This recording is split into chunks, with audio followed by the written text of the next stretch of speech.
Dalam menunggu persidangan dimulai, menceritakan kisah kedua orang tua yang membalaskan dendam atas kehilangan putra tercinta mereka.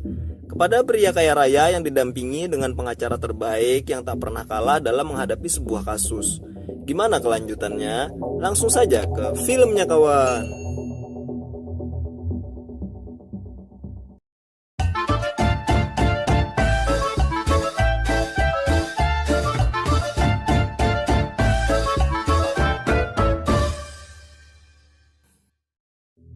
Film dibuka dengan datangnya seorang pengacara senior wanita ke sebuah apartemen, di mana di sana ada seorang laki-laki bernama Doria.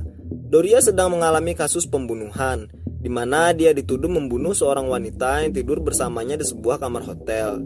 Sebelum sidang pengadilan dimulai dalam beberapa jam lagi, pengacara ini ingin mengambil beberapa informasi penting dari Doria, di mana informasi itu akan sangat berguna untuk memenangkan kasus pengadilan nanti.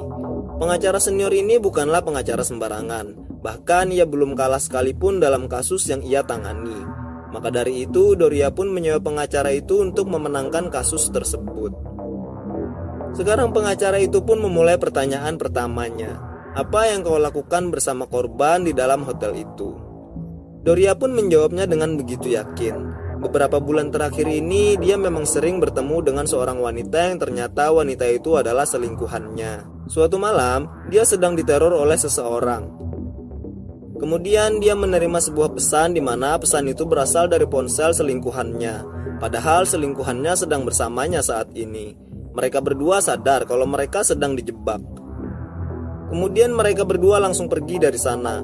Tapi ketika Doria sedang bersiap, ada seseorang dari belakang yang langsung mendorong dirinya hingga tak sadarkan diri. Sesaat setelah Doria sadar, dia melihat sebuah patung batu tergeletak di sana, dan juga selingkuhannya yang sudah mati tergeletak dengan uang yang berserakan di badannya. Tak lama polisi pun masuk dan langsung menahan Doria. Doria sadar betul dia sedang dijebak oleh seseorang yang entah itu siapa. Doria menjelaskan itu sampai menangis. Tapi pengacaranya menjawab kalau tidak ada saksi yang mendengar dan melihat seseorang yang keluar dari kamar Doria. Ditambah polisi tidak menemukan jejak atau sidik jari apapun di pintu jendela dan di semua area kamar hotel itu. Jelas, sekarang polisi menduga kuat kalau Doria lah pelaku dari yang membunuh wanita itu. Pengacara yang tidak pernah kalah ini pun akhirnya menyuruh Doria untuk jujur jika ingin memenangkan kasus yang sedang ia hadapi. Akhirnya, setelah memikirkan semuanya, Doria mulai menjawab lebih terperinci agar pengacara ini tahu apa yang harus ia lakukan di pengadilan nanti. 3 bulan sebelum kejadian selingkuhannya terbunuh, dia sedang berada di suatu tempat bersama selingkuhannya yang bernama Laura. Kemudian mereka berdua pergi untuk pulang. Saat di persimpangan jalan, Doria memilih rute yang lain dari yang semestinya. Karena jalan yang ia ambil sekarang akan lebih cepat sampai menuju bandara. Doria seperti memikirkan sesuatu. Ia ingat keluarganya. Kemudian Doria pun ingin mengakhiri perselingkuhannya dengan Laura, karena jelas itu adalah sebuah kesalahan. Ditambah Laura pun sudah memiliki suami. Sesaat kemudian ada sebuah rusa menyeberangi jalan dan juga mobil di depannya. Doria berhasil menghindari dari tabrakan itu. Mereka berdua terkejut atas apa yang terjadi, tapi sayang mobil di depannya menabrak sebuah dinding batu. Saat dilihat pengemudi yang seorang anak muda itu pun mati. Doria ingin menelpon polisi tapi langsung dilarang oleh Laura, karena jelas jika ia menelpon polisi, maka keduanya akan ketahuan selingkuh, di mana hal itu membuat semuanya menjadi hancur, termasuk karir mereka yang sedang menanjak. Tak lama ada sebuah mobil datang. Mereka berdua semakin panik. Akhirnya Laura punya ide. Dia ingin mengelabui seseorang itu dengan cara seolah-olah pemilik mobil yang bertabrakan dengan Doria. Dan sekarang dia sedang berdamai dengan Doria. Akhirnya seseorang itu pun percaya dan pergi dari sana. Sekarang keadaan semakin rumit. Tak mungkin anak muda itu ditinggalkan begitu saja karena sudah ada saksi yang melihatnya. Kemudian Laura memberi usul untuk membuang mayat beserta mobilnya. Doria pun membawa mobil itu beserta mayatnya yang mereka simpan di bagasi mobil, sedangkan Laura menunggu di sana. Doria tampak menyesali perbuatannya. Ia ingin segera kembali ke keluarganya dan mengakhiri perbuatan perselingkuhannya itu. Sekarang Doria menuju danau di sudut kota. Ia buang mobil beserta mayatnya. Ia tenggelamkan mayat anak muda itu di sana. Setelahnya, Doria dijemput Laura di suatu tempat. Laura tampak begitu terpukul. Ia mengatakan kalau sesuatu yang mengerikan terjadi terhadapnya. Ia pun menceritakan kejadian yang ia alami. Sesaat setelah Doria pergi membawa mobil anak muda itu, ada sebuah mobil menghampiri. Ternyata itu adalah seorang parubaya. Pria ini bernama Thomas. Thomas adalah seorang montir dan ia pun menawarkan diri melihat mobil Laura. Laura sedikit panik. Ia mengatakan kalau ia baru saja menabrak seekor rusa dan mobilnya tak bisa menyala. Thomas mengecek mesin dan mengatakan kalau sensor di mobilnya rusak. Thomas menawarkan diri untuk memperbaiki mobil itu di rumahnya. Akhirnya Laura pun menyetujuinya. Terlihat Thomas memang seorang yang begitu baik. Setelah sesampainya di rumah Thomas, di situ Laura dikenalkan dengan istri dari Thomas. Istrinya pun sama. Ia tampak begitu baik kepada Laura dan menyuruhnya untuk masuk ke dalam rumah. Thomas pun mulai memperbaiki mobil Laura. Di dalam rumah, Laura mengobrol dengan istri Thomas. Istri Thomas menceritakan anaknya yang belum juga pulang ke rumah. Kemudian, istrinya pun memperlihatkan foto anaknya. Ternyata, anak dari mereka adalah anak muda yang bertabrakan dengan Laura dan Doria, di mana anak muda itu sudah mati. Sekarang Laura sadar betul ia tampak dalam bahaya. Istri dari Thomas itu sekarang semakin khawatir karena anaknya belum juga ada kabar. Bahkan temannya berkata kalau dia sudah pulang dari tadi.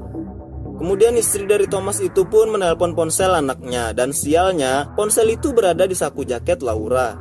Ia ingat sewaktu kecelakaan tadi ia memasukkan ponsel anak muda itu. Karena berdering, Laura langsung menaruh ponsel itu di sofa Thomas dan istrinya semakin khawatir. Thomas akhirnya menyadari sesuatu. Ada yang aneh dari tingkah Laura. Kemudian setelah mobilnya selesai diperbaiki, Laura pun pergi dari sana. Doria yang mendengar itu sekarang begitu ketakutan. Akhirnya mereka mempunyai sebuah ide. Doria menjual mobilnya, lalu kemudian Laura dan Doria berjanji untuk tidak saling bertemu lagi selamanya dan mengakhiri perselingkuhan mereka. Sekarang Doria pulang ke rumah. Ia melihat anak dan istrinya. Tapi ia terus dihantui oleh kejadian itu. Anak muda yang mati akibat kecelakaan itu bernama Daniel. Di suatu hari, ia melihat sebuah berita di mana sekarang kehilangan Daniel sudah diusut oleh polisi. Pengacara yang mendengar pengakuan dari Doria pun sedikit terkejut. Kemudian ada seseorang menelpon. Pengadilan akan segera dilakukan. Hakim sudah dalam perjalanan. Lalu pengacara meminta Doria melanjutkan ceritanya. Setelah kejadian itu, polisi menemui Doria dan menanyakan beberapa hal terkait hilangnya Daniel. Polisi itu menduga kalau Doria terlibat dalam kasus hilangnya Daniel. Karena mobil yang ada di sana terdaftar atas nama Doria. Kemudian dia menghubungi seseorang pengacara, di mana itu adalah teman dekatnya yang bernama Felix. Doria begitu ketakutan atas apa yang terjadi. Ia pun meminta Felix untuk mengurus semuanya. Doria meminta agar dihapuskan kasus hilangnya Daniel, agar polisi tak mengejar-ngejarnya lagi.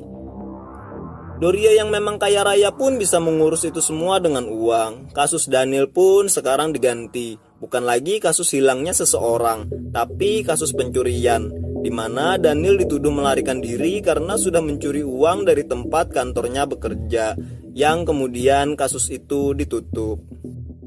Ayah dan ibunya Daniel begitu terpukul mendengar kabar itu. Bahkan sekarang ibunya Daniel jatuh sakit. Thomas sadar betul kalau anaknya bukanlah seorang pencuri dan tak mungkin Daniel melakukan itu semua. Sekarang Doria semakin sukses dengan usahanya, bahkan ia diganjar sebagai pria masa kini. Saat pesta keberhasilan Doria dilaksanakan, ada seorang wartawan yang ingin mewawancarai Doria. Dia pun menemui wartawan itu. Ternyata wartawan itu adalah Thomas. Thomas begitu yakin kalau Doria terlibat dalam kasus hilangnya Daniel. Tapi sayang, polisi tak percaya apa yang dibicarakan ayah dari Daniel itu. Sekarang pengacara yang dari tadi mewawancarai Doria sedari tadi menyambungkan semua kejadian itu, di mana dia sekarang menduga kuat kalau kematian Laura di kamar hotel itu ada hubungannya dengan kejadian di mana hilangnya Daniel. Doria kembali menjelaskan sesuatu ke pengacaranya. Suatu ketika, Dia menerima sebuah amplop. Di sana ada foto di mana Doria membuang mobil Daniel dan sebuah rekaman di mana rekaman itu seseorang yang mengetahui perselingkuhan Doria dan Laura, sekaligus mengetahui apa yang mereka alami tentang hilangnya Daniel. Orang itu pun meminta uang dengan jumlah yang banyak dan menyuruh Doria dan Laura untuk ke sebuah stasiun. Di sana, orang itu menyuruh Laura untuk membuang ponselnya ke tempat sampah. Lalu menyuruh mereka berdua untuk datang ke hotel menggunakan kereta api stasiun di mana mereka sekarang berada. Dan langsung masuk ke dalam hotel kamar nomor 715. Laura dan Doria pun mengikuti instruksi itu. Saat sampai, Laura langsung masuk duluan ke dalam kamar. Tak lama Doria menyusul. Kemudian Doria menerima sebuah pesan dari ponsel Laura, di mana kita diajak kembali ke scene awal di mana film ini berlangsung. Ternyata di sana memang ada orang yang mendorong Doria, lalu menghampiri Laura dan langsung memukulnya dengan patung yang terbuat dari batu itu. Orang itu adalah Thomas. Itu adalah rangkaian cerita yang dibuat oleh pengacara Doria sekarang. Itulah satu-satunya hal yang paling masuk akal yang bisa diperjelaskan ke hakim nanti, di mana Doria bisa bebas dari tuduhan pembunuhan atas Laura. Tapi satu lagi pertanyaan yang belum terpecahkan. Bagaimana Thomas bisa berhasil keluar dari kamar hotel itu tanpa sedikit pun meninggalkan jejak di sana? Kemudian pengacara itu kembali menceritakan teorinya. Ia menyuruh Doria melihat foto arsip ketika terjadi pembunuhan Laura. Ia menyuruh Doria untuk melihat secara detail. Ternyata benar, di sana ada ibu dari Daniel. Doria ingat, waktu itu Laura menceritakan kalau ibu dari Daniel memang bekerja di sebuah hotel. Thomas memang menjebak Daniel dan Laura dibantu oleh istrinya yang bekerja di sana. Thomaslah yang membuntuti mereka berdua saat perjalanan ke hotel. Ia masuk duluan ke kamar itu yang memang sudah dibuka kuncinya oleh istrinya. Di sana dia mengirimkan kode ke istrinya. Istrinya pun memberi Thomas sebuah alat untuk membuka jendela tanpa ketahuan sidik jari. Dan Thomas pun masuk ke dalam lemari, menunggu kedatangan Laura dan Doria. Kemudian saat Doria masuk ke kamar, Thomas mengirimkan pesan melalui ponsel Laura yang sudah ia ambil di tempat sampah, dan langsung mendorong Doria yang membuat dirinya pingsan dan juga memukul Laura. Saat Laura sudah mati, ia pun keluar dari kamar itu dengan jendela menggunakan alat yang diberikan istrinya. Ia masuk ke kamar sebelahnya yang sudah dibuka oleh istrinya. Kemudian polisi pun datang karena tetangga kamar Laura itu mendengar suara jeritan di dalam kamar. Istrinya Thomas yang membukakan pintu itu untuk polisi. Kemudian saat sibuk menahan Doria, istrinya mengunci jendela itu agar polisi itu tak tahu kalau ada seseorang yang keluar dari sana. Begitulah teori yang paling masuk akal menurut pengacara Doria. Pengacara itu meminta Doria untuk mengakui perbuatannya, di mana Daniel dihilangkan, agar hakim percaya kalau Thomaslah yang membunuh Laura. Jadi Doria bisa terbebas dari tuduhan sebagai pembunuh Laura. Tapi jika ia mengakui, maka Doria pun tetap akan dipenjara karena sudah menghilangkan mayat. Lalu pengacara itu pun kembali membuat teorinya, di mana sekarang seakan-akan Doria pun memang korban dari Laura. Pengacara itu membuat sebuah teori di mana Doria memang tak bersama Laura ketika kecelakaan itu terjadi, dan membuat Laura menjadi tersangka tunggal karena sudah mentransfer sejumlah uang atas nama rekening Doria, di mana hal itu membuat kasus Daniel berubah menjadi kasus melarikan diri, bukan lagi kasus hilangnya seseorang. Sekarang, untuk meyakinkan hakim, pengacara menanyakan di mana lokasi mayat Daniel itu ditenggelamkan, karena itu satu-satunya cara untuk meyakinkan para hakim, di mana hal itu juga akan membebaskan Doria dari tudingan pembunuhan atas Laura. Kemudian Doria pun memberitahu lokasinya. Ada satu hal lagi yang Doria katakan ke pengacara itu. Saat ia ingin menenggelamkan mobil Daniel, ternyata Daniel masih hidup, tapi Doria tetap menenggelamkan Daniel. Jelas hal itu membuat pengacara itu marah besar, karena sekarang Doria memang benar-benar seorang pembunuh. Sekarang pengacara itu membalikkan semua cerita yang dibuat Doria sedari awal. Kalau Doria lah yang melarang Laura untuk menelpon polisi sewaktu terjadinya kecelakaan, dan juga Doria lah yang mengusulkan untuk membuang mayat Daniel, bukan Laura. Bahkan setelah kejadian itu, Laura menjadi begitu bersalah atas apa yang ia perbuat. Kemudian Laura akhirnya menelpon orang tua Daniel dan menjelaskan semua yang ia lakukan. Ia pun meminta maaf. Sebagai permohonan maafnya, ia akan memberikan sejumlah uang yang ia minta ke Doria dengan dalih ada seseorang yang mengetahui perselingkuhan mereka berdua dan memerasnya. Lalu Laura pun pergi ke hotel untuk memberikan uang itu ke orang tua Daniel dan setelahnya menyerahkan diri ke polisi. Ia juga memanggil Doria untuk datang ke hotel. Saat Doria sudah sampai hotel, Laura langsung menjelaskan semuanya. Tapi sayang, Doria tak mau melakukan itu. Ia langsung memukul Laura hingga membuatnya mati. Kemudian Doria terjebak di dalam kamar dan akhirnya ia membuat seolah-olah ada seseorang yang membunuh Laura dan menyerang dirinya dengan cara ia memecahkan kaca dengan kepalanya. Hingga akhirnya polisi pun datang. Sekarang pengacara itu sudah tahu apa yang sebenarnya. Sekarang ada hal yang lebih mengejutkan Doria. Pengacara itu ingin menunjukkan sesuatu. Di seberang apartemennya ternyata ada Thomas, ayah dari Daniel. Selama ini, Doria selalu diawasi oleh Thomas dimanapun dan kapanpun. Bahkan pengacara itu pun sudah diawasi oleh Thomas. Sekarang, Doria kembali meyakinkan pengacara itu kalau ia bukanlah pembunuhnya dan melihatkan foto yang ada di koran karena di sana ada istri dari Thomas. Tapi ternyata foto itu adalah palsu. Foto itu hanya hasil editan yang sengaja pengacara itu buat untuk membuat Doria jujur akan apa yang terjadi. Sekarang akhirnya Doria mengakui kalau ialah yang membunuh Laura. Lalu pengacara itu pun pergi dari sana untuk mencari kopi di luar karena sudah sangat begitu lelah untuk berpikir. Di dalam, Doria melihat berkas-berkas yang dibawa pengacara itu.